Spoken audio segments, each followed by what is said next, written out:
And we are back.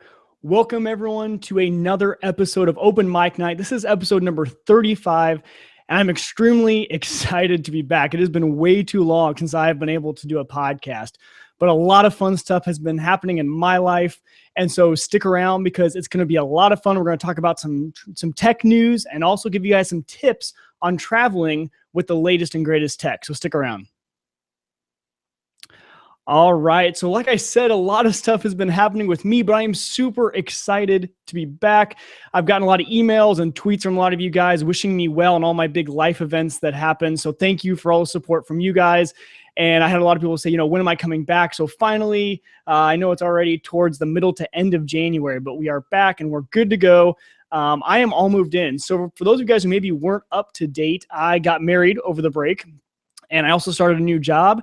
And so, but I got married and went on my honeymoon and then had to move all my stuff into my now wife's apartment. So now it's our apartment, but I got all moved in, got all my computers and stuff set up. So now I'm finally good to go. There's still a few more things I need to do. You guys will notice some of the features tonight are missing because there's still a few missing links, but for the most part, we're back up and going. And so thanks for tuning back in. And for those of you, if this is your first time, this is Open Mic Night. My name is Mike Weger, and this is a product of WegerTech.com. And we just cover the latest in tech news, and we cover some stories, and I give you guys some tips and tricks. Sometimes we'll cover maybe a little bit complex technology issues, and I'll try and make them simple for you guys. But that's the gist of the show. So welcome. If you guys are listening to this after the fact, this show is live every Tuesday night at 7 p.m. So come on out and join us at omnpodcast.com/live. Like I said, every Tuesday night for the most part at 7 p.m. It's a lot of fun because we have a chat room out here that you guys can join and you guys can kind of join in the conversation there. But if you guys do want to get this after the fact, it's available in podcast form. It's on iTunes. It's pretty much anywhere that you guys want. It's on Stitcher. So if you guys go to omnpodcast.com/subscribe, there's all the links there to subscribe, but you can just search it in iTunes. That's probably the easiest way to go. So if you guys notice, if you guys have listened in the past, the website did change.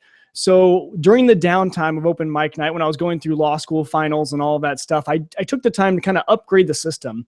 And so I've put Open Mic Night on its completely own website. So if you are on WegerTech.com, you can still get to the podcast and they're all still there. But I had it on its own website. And that just helps me with a lot of back-end stuff and giving you guys the right RSS feed. And I can do a lot more with this new website. But along with that, I added a new chat room. It's different. So if you guys have been in the chat room before, it is a little bit different. It does require you to log in, but I think you can still be a guest if you want. If you don't want to create an account, I believe you can still be a guest. So I'm working through a lot of that stuff. So if you guys have any suggestions, if you find any bugs or anything that doesn't work or anything that's not there, let me know because I definitely could have missed something. I was, kind of switching the website in a hurry in the last few weeks. And so that was a big change. But yeah, so now the website is OMN for Open Mic Night, omnpodcast.com. That's where you can find it. For these first few weeks, there will be no call-ins. If you guys have listened in the past, usually I will take call-ins. You guys can call and join the show. That'll be coming back. But like I said, with the move, not all the pieces are in place yet. And so my call-in system is down. So no call-ins tonight or for the next few weeks, but we'll get that back up and going. And also my video is going to be a little more basic. For you guys who noticed at the beginning, if you guys watched the video, I didn't have my intro music or anything like that. That's because when I looked at my numbers and when I looked at everything, I realized that most people listen to this in audio form. Some watch in video, but most in audio. So I really want to make the audio a lot better. And to do that, a lot of it is post-production. So going in and adding all that stuff in post. And so if you guys are watching the video, I love you, but there's just not going to be the transitions and the intro video and stuff like that for the foreseeable future. And that's also to do with the fact that my software still does not work. If you guys remember, when I was doing my last few shows, I was having trouble with some of the software when I upgraded to Yosemite. And those problems have not yet been fixed yet. I'm looking into some new software, if you guys remember Roger, I'm talking to Roger about maybe trying out some new software. So maybe that'll happen. But for right now, the video is going to be a little basic. So if you guys want all the transitions and all the fun stuff, the edited version in the podcast form, that's where you guys can go for that. The next big announcement is that I am starting a second podcast, and it's actually going to be a podcast with my wife, Hannah. And so her and I are doing a show. It's called Suit and Scrubs. And so if you guys head over to Suit and Scrubs, not Suits and Scrubs, just singular suit, suitandscrubs.com. That is going to be starting next week. Hopefully, we're hoping to get our first episode out next week. That is just going to be about our lives, about being married, the whole relationship thing and just, going through our lives. So we hope to do it for a while so you guys can just kind of follow us along. It's mainly, it's humorous and maybe a little bit informative, maybe give you guys some information, but just it's a fun podcast. That's what it's going to be. It's not going to be tech related at all. Even though it'll be under Uyghur Tech, it is not going to be a tech related podcast. So if you guys are looking for something a little more, friendly and not heavy on tech, check out that show starting next week. But I'll be sending out some stuff for that. And so that's enough about me. That was kind of my update for you guys, because I know I've been gone for about a month, but that's it. I promise. That's all the updates on me. So tonight, what are we going to do? We're going to talk about some news. I have two kind of news stories I want to cover with you guys. I'm kind of leave the stuff that happened in the last month. For those, I'm sure you guys found other avenues of getting your tech news. So I'm going to start current. So I'm not going to go back over the past month. So I'm just going to talk about a few things that have been recently happening. And then later, we're going to get all into your travel technology. So things that you guys can use, things you guys can take with you, apps, stuff like that for when you guys travel. I went on my honeymoon and I found a lot of really cool new pieces of technology that really were awesome for a honeymoon. And so I kind of want to pass that along to you guys. And then I also want to get your input on that. But let's start with the news. So in the news, over in UK, there is this new idea that perhaps when information is encrypted, so if you guys know, encrypting data, just pretty much it's an attempt to make sure that people who aren't meant to get that data can't get it. So when you encrypt data, you put it in the form of when it's sent over the web or when it's sent somewhere, it's encrypted. It's a little bit harder for the bad guys, quote unquote, to get to your data. It's encryption. It's been around forever and now it's in technology. Well, what's happening is that there is this new idea that governments should pretty much be able to look at whatever data they want for security purposes. And especially with the latest terrorist attacks that have been happening, there's now this new push for technology and for governments to be able to pretty much see, read, translate any sort of message, data, anything that's coming across all of us citizens, all of our computers. The idea meaning that if they can do that, they might be able to prevent a terrorist attack because they would be able to see all the lines of communication. Now, obviously, in the past with 9/11, we saw this with wiretapping on the phones. We saw that the government pretty much wanted to be able to go in and listen to any phone conversations they want. Same sort of deal with technology, except for that when stuff is encrypted, it makes it extremely hard for governments to be able to go in. They have to spend a lot of time and resources and hire professionals to go in and decrypt that data before they can even read the message. So it's a lot harder for them. So there's this new idea that maybe all the encryption should have to have a backdoor, pretty much meaning a backdoor is just a way to get into that encryption, that all governments should have a backdoor into this encryption. Now, it's a great idea. It's a great concept. It's a good idea to be able to pretty much have higher security. But, this way might not be the best way to go about it for a few reasons. But pretty much if you put a backdoor into any encryption and you tell the quote unquote bad guys that there is a backdoor the government uses, that's the first thing those guys are going to go try and hack is that backdoor, because that means that there's an easy way into this encryption and they don't have to do a lot of the hard work. All they have to do is find that backdoor and find out how to get into it. And so we'll see kind of where this goes. Obviously, this is not something that's going to be done right away. And it's almost impossible to enforce. That's the other hard part, is that when you have something like this, how are you going to enforce that everyone that encrypts something that they have to put in the back door? It's very hard to police and very hard to control. So already it's a system that is unlikely to happen because no one's really going to do it. Even if you say they have to do that on the encryption, there's no really way to stop people from not putting in that back door, not encrypting their data. So that's kind of one big thing that's going on in the UK, and I'll keep you guys updated on kind of how it shakes out. But I wanted to let you guys know about it because it's interesting. It's a good idea. We all like feeling secure, but we also have to value our privacy. And so it doesn't surprise me that it happened over in the UK before it came to America. In America, we kind of tend to value our internet privacy a little bit more. You can make an argument both ways. But it's interesting how it's going. And so there's this battle now between privacy and security, or, our sense of security. The government says that's what it's for. And so do we trust the government? Do we want them to have a backdoor? Do we want them to be able to see all of our data? I guarantee all of you have your own views. So if you have any comments on this, I'd love, if you guys want to send me an audio comment, you guys can record yourself, make a little audio file and email it over to me. Mike@UyghurTech.com is my email address. I would love to hear what you guys have to say. If you guys want to tweet me or anything like that, and I can even talk about it in next week's show or play your audio comments. So in the absence of the call-in feature. I would have loved this week to have call-ins on this because I'm sure some of you do have opinions on, especially when we talk about government and privacy. I'm sure all of you have opinions, but please send me a little audio comment. I'd love to play those next week and talk about that. But that's one of the big news stories. The second news story that I want to talk about with you guys is actually around the app WhatsApp. And so if you guys haven't heard, WhatsApp is the most popular messaging system out there for mobile devices. Pretty much if you think of iMessage or anything like that, it's a messaging service and you can get it on Android and iOS. And it is extremely popular overseas, not here in America, but overseas where they have very high rates for texting. They still charge, maybe like a quarter or 20 cents or even 10 cents per text. That can get really expensive. So a lot of people are going to WhatsApp because I think it's about $1, maybe $2 a year, and it all uses data. It's extremely popular overseas. Well, what was happening was there's actually a third-party app that came out called WhatsApp Plus. And there was a rumor going around that it was actually the latest update to WhatsApp. It was what WhatsApp was going to go onto. It was kind of their update, their next app, but that wasn't true. It was a third party. It was not owned by WhatsApp.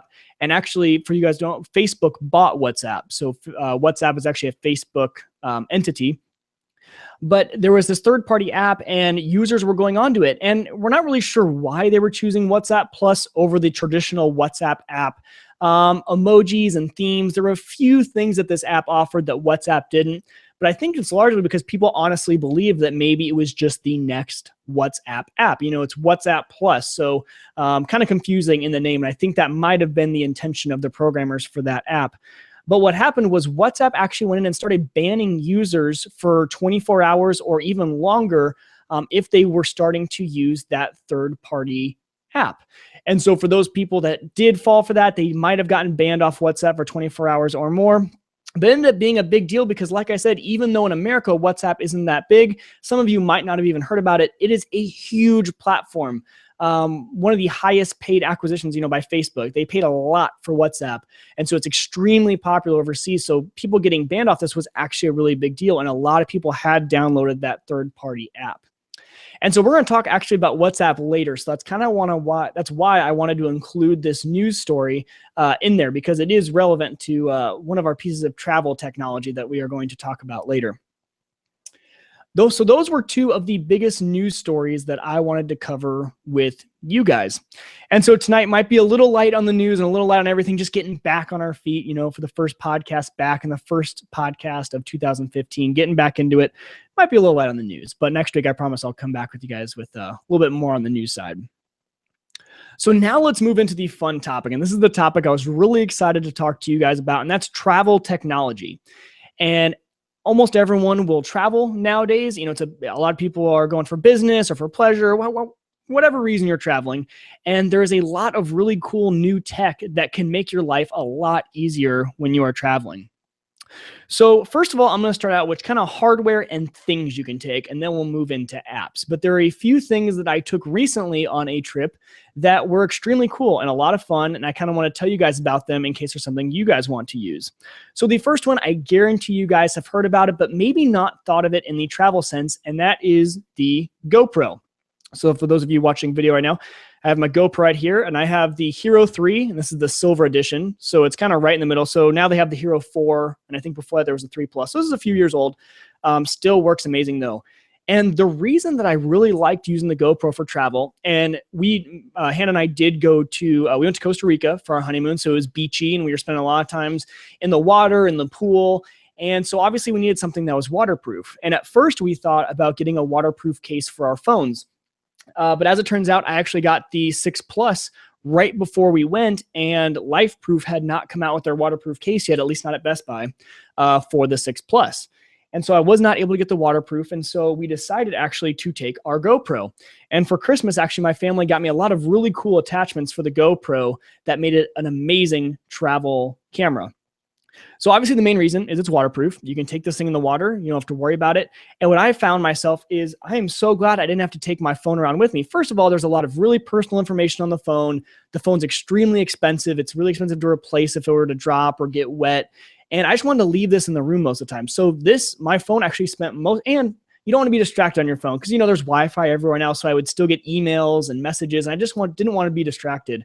And so for most of the trip, this was in our safe in our hotel room, but we still wanted to take pictures. So we had the GoPro with us. And the GoPro actually does take really good photos. You guys will be really surprised on actually the quality of the photos and how easy it is to use. It's like, you know, if you point it, it's got a wide angle lens. So generally, if you're pointing it, you're going to get everything in view. And I was looking for it before the show and couldn't find it, but we got, I guess you'd call it a selfie stick. I don't know what the official name of it is from GoPro, but it's kind of a folding arm and it can fold into all different positions. It's got a tripod, or it folds out to, I'd say, about 3 feet. And you put the GoPro on the end of it, and Hannah and I used it all the time. We thought, you know, at first, okay, it might look a little lame if we're walking around with a selfie stick. But when you think about it, you know, especially on your honeymoon or when you're traveling, instead of asking someone else to take your photo, which we always do, like, hey, can you take our photo? You can just put this on the selfie stick. And what it does is it pretty much puts it on an arm and you hold the stick and it puts it out here so you can take a better photo. Came in handy a lot. This thing was on our selfie stick probably 90% of the trip. And we were taking so many photos and it was nice. We could have both of us in the photo. A lot of times when you see GoPro footage, you see it facing out. So maybe the person's wearing it on their helmet and they're riding a bike or they're wakeboarding. I don't know. They're doing stuff where it's facing out, but it was really nice actually to get the point of view of us. And so we used it while we were snorkeling. We used it while we were ziplining. My family also got me a chest mount. So when we were ziplining, I was able to put it right here on my chest and got some really, really cool footage. But like I said earlier, the GoPro just wasn't something I thought of. It wasn't the main camera I thought I would ever take on a trip. Now, for those of you who guys are really into photography and you love, you know, the DSLRs and stuff like that, and you want really high quality, obviously it's not going to be that. But it is a really good way to get photo and video if you're not wanting the really high-end photos. If you just want really good photos, this is a great option. And the fact that it's waterproof was just one added bonus, is that we could take it and I could drop it in the pool. We could take photos while we're in the pool or while we're snorkeling. We actually took this actually underwater while we were snorkeling, and we took some video and photos and they turned out really cool. And so I just kind of want to bring that to you guys' attention because I had never thought of it before as a travel camera. So yeah, the GoPros, give them a shot. And there's all sorts of attachments. Like I said, the selfie stick, the chest mount, they have it for your head. We have it with we had a floating back so that if you're in the ocean and you drop it, it'll float instead of sinking to the bottom. They just have amazing attachments. So yeah, think about the GoPro next time you guys travel, especially if you're going someplace with water. Because I was really glad I didn't have to lug my phone around everywhere. It was just because, first of all, I'm really protective of my phone, so I would have been worried about it. And this, it's shock resistant. I could chuck it across, it could fall on a rock, and it's not going to break. So fantastic. The next piece of hardware that you guys need to make sure you have when you travel, and it's something a lot of people actually don't think about, and especially when you're going international. So if you're going overseas anywhere or basically anywhere besides the United States, you guys need international chargers. And so this is actually the GoPro international charger. And what it comes with is most of them will have a little attachment right here. So it comes off. And obviously this is the American attachment. So just our normal plug, but it comes with all sorts of different attachments that you slide into here. And this is just USB for using this overseas. And so I know, like, for example, when I went to Rome, completely different chargers, and a lot of people didn't even think about it. You know, you just think you're going to plug your device in. You don't think about the different adapters you're going to need when you get over there. And also the voltage is going to be different wherever you go. So you can get the cheap little, you know, like $5 adapters that literally just makes this able to plug into an international outlet. But you got to think about the voltage and the amps being all different over there. A lot of people I know have fried devices because they didn't actually, you know, because these things are a little bit expensive, but you do want to spend money on the nice branded international power converters. They're good. They convert it. They make sure that your device, which is made for America, doesn't fry when you plug it in over there. They're just extremely, extremely important. I also took, my family let me borrow, they have the whole Apple kit. So if you have all Apple products, which my wife and I do, we didn't take our computers on this trip, obviously, it's because of our honeymoon. But if you're traveling with your computer, your iPad, and everything like that, Apple has an international power kit. And so it'll power your iPhones, your iPads, your Macs, and all that stuff. So extremely important. Something to think about is always power. And the thing I also want to mention about power is not only international power. So let's say you're not traveling internationally, you just need regular chargers. You can save a lot of space by buying chargers that have multiple USB ports. So obviously this doesn't work for your laptop, but for me, mainly I travel with my iPad and my phone. And now obviously I have my wife's phone. And so we'll have 3 different devices, all that charge off USB. So we actually bought from monoprice.com, MONO price.com. I'll put the link down in the description below. But at monoprice.com, you can get a brick. It pretty much looks kind of like this, actually. And you plug it in. And ours has 4 USB ports on it. And it can put up to, like, I want to say 10 amps. And so when you think about a phone, these either take 1 or 2.1 amps. And so the phones can go 1. iPads need 2.1. So if you add up all that, so if you have 3 phones, let's say that's 3 amps, and then an iPad, which is 2.1, so you have 5.1 amps. So check them when you're buying your chargers, how many amps it puts out, because that's important. But you can save, instead of having 4 of these devices, you can just take 1 and then all the cords you need. So think about buying a main central kind of USB hub charger. It saves a lot of time and a lot of space. And when you're in a hotel room, outlets are always so scarce anyway. So I know I've been on plenty of trips, especially when I was playing lacrosse in college and we would travel and there'd be, 4 or 5 guys in a room. We'd all be, have our phones spread out across the room using 5 different outlets. And so look into those hub chargers. They're fantastic. The 4-port USB hubs, get them from a reputable source. One more thing I'll say about power is, don't go cheap on power. Definitely when you're going to the gas station or through, I even saw them at Office Max the other day, don't buy those little 99 cents or $2 chargers you see at the front. They're not great, and they will degrade your battery life too. They're just not the best source of power. It's not the cleanest power you can get, but check into those hubs. And the final thing on power is power strips. You guys might want to actually think Belkin actually makes a fantastic power strip, and the cord wraps around it, and they're really small. And they're, again, for those hotel rooms where you're running low on space. A lot of times you'll have even if you have a hub, you'll also have to plug in your laptop or a hairdryer or things that you use to travel. And these little power strips, well, they'll have 3, 5 ports on them, and then also maybe some USB ports. So just think about power when you're traveling. A lot of time it's a huge headache, packing all these things up, losing one, not having one, always have backups. Power is just very important nowadays, especially with all of our devices. And the nice thing about when I mentioned the GoPro, it also charges off USB. So I took this one charger down. It's a GoPro charger, but I charge my phone off it and I charge my GoPro off it because it has 2 USB ports. So if you can find things that are USB powered, it saves a lot. So power is really important. And so that was one of the main travel tips for you.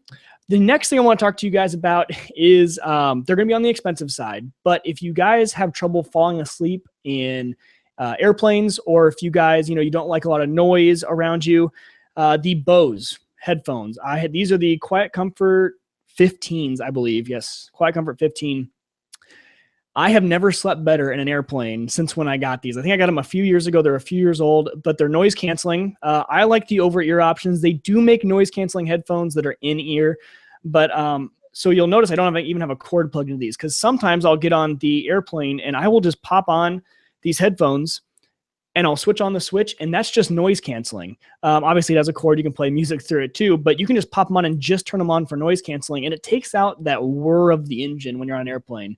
And so I've never slept better than when I've worn these headphones. It doesn't have to be Bose. Any sort of company that makes noise canceling headphones. I think these were about $300 when I got them. I don't know how much they are now. But yeah, just any pair of noise canceling headphones, you'll be out in seconds on the plane. I guarantee it. I didn't even think about that whir of the engine until I put these on. And when you flip the switch and all of a sudden it just goes quiet, it's kind of a cool feeling.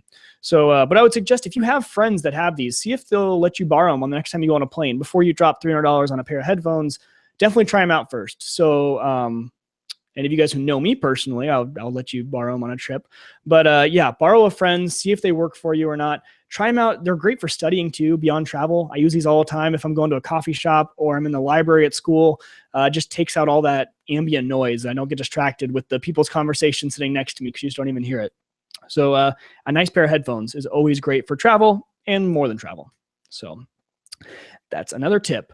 So the one of the last ones is a very fun thing. So I have to admit, this was an idea I actually got from my sister, Olivia. So Olivia was really into this product about, I want to say, a year ago. And her and her friends got really into it. They all bought them and they were using them around the house. They were using them in parks. But they actually got me one for Christmas and told me to take it on my honeymoon. And what it is a Eno. And what it is, it's a hammock. This is an entire hammock. And it's made out of, I don't know if you guys can see, and for those of you guys who are listening to audio, it's kind of like, I don't know what type of fabric it is, but it's kind of like a windbreaker. If you think of a windbreaker jacket, that's kind of the fabric it's made out of. extremely strong, extremely durable, and it packs into this tiny little ball. Again, for you guys who are listening to the audio version, I mean, this thing about the size of maybe a little bigger than a softball, but you can put it and it comes in a nice little travel bag and you can just throw it anywhere. So like I said, my sister uses this. They put it in their backpacks and they'll take them and you can string it up between 2 trees, 2 poles, whatever you got around, and extremely comfortable and a lot of fun. I think you can get them a lot of places. I know you can get them online. Not sure where they find these, but you can find them a lot of outdoor shops, maybe, like Shields or anything like that. That's where they have them. And so, yeah, check out the Enos. A lot of fun and surprisingly comfortable. But another one of those travel things you don't think about, but it could be a lot of fun if you're going someplace that has a little outdoorsy, or you never know, you might be able to even put it on your, patio or your deck of your hotel room. You never know. But just some fun stuff. So the final 2 items I want to talk to you guys about is actually, I got the idea a while ago, but then we actually met another couple on our honeymoon, and we hung out with a lot of other couples actually, but this couple told us that they actually brought their Apple TV on their trip. And I thought, what a fantastic idea, because, a lot of times you can buy on-demand videos in the hotel room for like $6 or $7, but why not bring your Apple TV? And as long as your hotel has Wi-Fi or an Ethernet port, and an HDMI cord, you can hook it up to the TV in the room and you can watch your shows. Now, one word of warning is when you go internationally, sometimes Netflix or Hulu do not work in other countries, so you might not be able to do that. But usually, for the most part, iTunes movies, things like that, things you've purchased or rent, those are pretty good in most countries. You can just check online before you go. But a fantastic way to avoid renting movies or paying for that sort of stuff at the hotel is by taking an Apple TV. Now, along with that, though, is you might also want to consider taking a router. So now, the router I use at home is actually an Airport Express. It's a tiny little square, about this big, not much bigger than the GoPro. And it's a good idea to maybe, if this is mainly for business travel, so if you need internet on the go, if you want it on all your different devices and stuff like that, going and bringing your router and actually plugging it in at the hotel and then paying for the internet. A lot of times they charge you for internet access. Well, sometimes you can actually pay for internet access to that router, and then that router makes your own little Wi-Fi network. So you've got your own network if you're transferring files back and forth between computers and iPads or between your GoPro and your stuff. Kind of fun to have your own little Wi-Fi network. It's a little nerdy. Obviously the use case for that isn't for everyone, but the main reason is that especially if the hotel is only wired, obviously our iPads and our iPhones don't have Ethernet ports. Neither do a lot of the new computers. So, the MacBook Airs and stuff like that, they don't have Ethernet ports. But if you bring your router and you plug the Ethernet port that the hotel gives you into your router, then you have your own Wi-Fi and you've solved that problem. So think about it. If you're a business traveler and you've run into that situation before, perhaps bringing your own router might solve some of your issues. All right, so that is kind of the hardware and the fun stuff that you guys might want to use to travel. The next bit of travel stuff is 2 different apps that I use when I travel and I can't live without when I travel. The first one is, we have all had the situation where you get to the airport and you're rushed and you have to check the big board and find your flight and find, what gate you're going to and if it's on time or delayed. And that just takes up time and you got to locate your flight. Sometimes on these big airports, the boards are huge and it takes just more time. The app that I use to kind of get around that, it's called Flight Track, and I'll put a link to it down in the description. Now, it's only for iOS. They might have it for Android, but as far as I know, it's only for iOS. But it's called Flight Track, kind of all one word, and it is fantastic. It is the best. I have tried a lot of these travel apps. For my old job, I used to actually have to pick up a lot of people from the airport, and so I was always plugging their flight info in to always have the latest. I would know when they landed, when I should go pick them up, and stuff like that. But Flight Track, the reason I love it is because if you turn on the notification feature, our flights were a mess on our honeymoon. We were delayed 8 hours out of Omaha, and then I feel like our flights were just always delayed. And I got the notification on my phone through Flight Track that my flight was delayed before the gate agent even announced it, before it changed on the board at the airport. And don't ask me how that works. Don't ask me how that happens, because I have no idea how this app knows before anything else. But especially things like gate changes. So there was on my app notified me when we first got to the airport in Omaha on the first day, my app notified me while we were going through security that our gate changed. Well, we went and actually the gate hadn't changed in the airport yet. Everyone's still waiting at the old gate, and I was kind of confused. And then about 5 minutes later, the gate agent announced that our flight had moved gates. And I just thought it was crazy that I had gotten this notification while we were going through security, and yet they hadn't even announced it yet for about, I'd say about 10 minutes. And so it's just nice having up-to-date information. It notifies you, it pops up. You don't always have to check. And then my favorite part about it is when you land. A lot of times when we're landing and connecting airports, we have to make our connection fast. We have like 10 minutes to book it across the airport and get to our next flight. Well, no one wants to have to check the board in that situation. And so when you land, I just, take my phone off airplane mode. And while I'm waiting for everyone to get off the plane, I'm opening the app and I just check what gate my next connecting flight is going out of. It's a lifesaver. It's amazing. It even has maps of the airplane. So you can check and see how big of an airplane is it, where your seats are. You can check, all that sort of stuff. It'll tell you if the plane has Wi-Fi, how many bathrooms it has. It has so much data in there that's just kind of fun to look through. And then it also contains maps of the terminals. So for most airports, not all, but for most of the big airports, a lot of them are the connecting airports. We flew through Atlanta, and that one obviously was there. It's a huge hub airport. They have actually maps of the terminals. And so not only can you look up what gate you're flying out of and everything like that, but then you can take that information and go look at the terminal map and say, okay, we're landing, and the app tells you what gate you're pulling up to. So, okay, we're landing at this gate. We got to go to this one. How do we get there? And you can open up the terminal map on the app, and it's a lifesaver. You don't really realize how much time it's going to save you and just how much peace of mind it gives you, that when you land and you connect the data on your phone, that your app's just going to tell you what gate you're going to and all that stuff without even having to look at any board in the airport. And so far, I've used the app for a while. I've used it on a few trips, and I actually suggested it to my sister when she traveled overseas, and I have never run into a problem with it. It's always been ahead of time. I've known about things before the airport does, and it's never given me wrong information. And so definitely check it out. It's called Flight Track. I believe it's $5, but if you travel even once, I think it's worth the $5. You'd pay more for an airport soda than you would to buy the app. And so extremely, extremely important. That's the one thing, if there's anything on this travel list I give you that I say is probably a must-have item, the Flight Track app for your phone is a must-have item. It just makes your life that much easier when you are traveling. So that's Flight Track. And the other app I want to tell you guys about is WhatsApp. So we talked about WhatsApp in the news category, and I told you guys that it would kind of come back up when we talk about it again. Well, WhatsApp is insanely important when you're traveling overseas. If you've done any traveling overseas, you know that when you get over there, your phone most likely will not work. You won't get any sort of connection. But a lot of times at your hotel and at coffee shops and wherever you go, you'll be able to get a Wi-Fi connection. So what you need is a messaging service that uses Wi-Fi and not your cell service. Now, a lot of people, when you travel, there are the options to, get an international SIM card. So if you were, let's say, going to Italy, when you got to Italy, get one of their SIM cards for their carriers, popping it in your phone, then you have a whole new phone number and you have to pay for that. It's much easier just to use a Wi-Fi messaging system. And so when I first traveled, though, I thought, okay, well, iMessage. I can use iMessage when I'm on Wi-Fi. Even if I have no cell service, I can still use iMessage.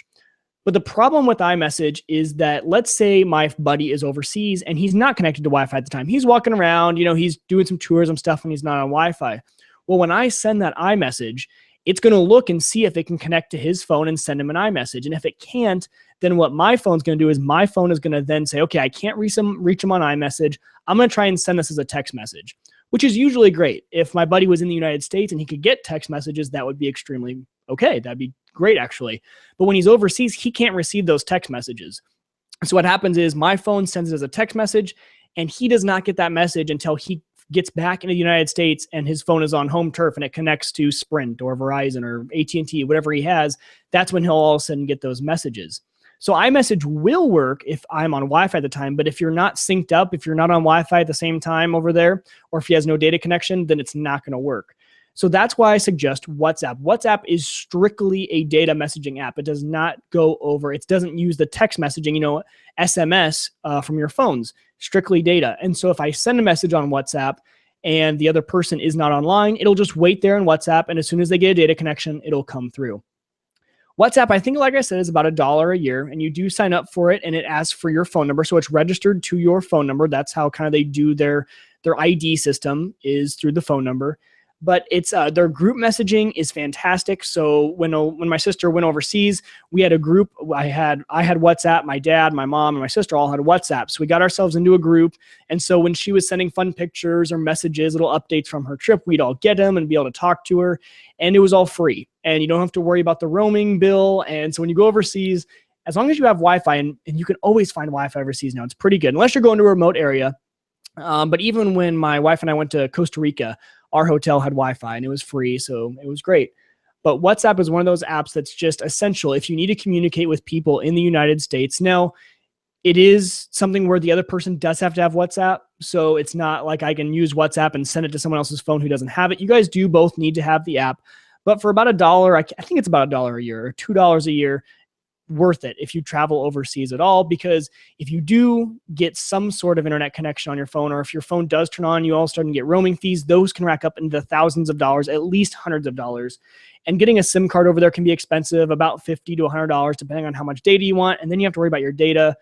WhatsApp is just great for when you do just need to send those sporadic messages. Now, obviously, when you're walking around, Rome and doing some tourism, you don't have Wi-Fi, you can't send messages, but for the important times you do. And when you need to send a message, you can with WhatsApp. So those are the two apps I highly suggest for you guys, WhatsApp and Flight Track. But on the must-have list for traveling, I would say definitely the Flight Track app. And, I would say any sort of camera, but especially a GoPro, just a must-have.